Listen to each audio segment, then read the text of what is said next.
สงบแต่ถึงรบไม่คลาดเอ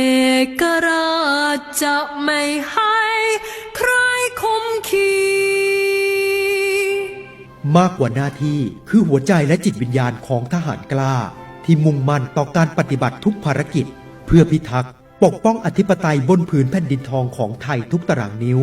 ให้รอดพ้นจากภัยคุกคามทุกรูปแบบมาร่วมกันส่งกำลังใจและอ้อมกอดแห่งความห่วงใยสู่ทหารชายแดนผ่านแฮชแท็กไทยนี้รักสงบแต่ถึงรบไม่คลาดเพราะความสงบสุขของประชาชนและประเทศชาติคือที่สุดแห่งการปฏิบัติหน้าที่เพื่อปกปักรักษาประชาชีเพื่อเสรีชาติชน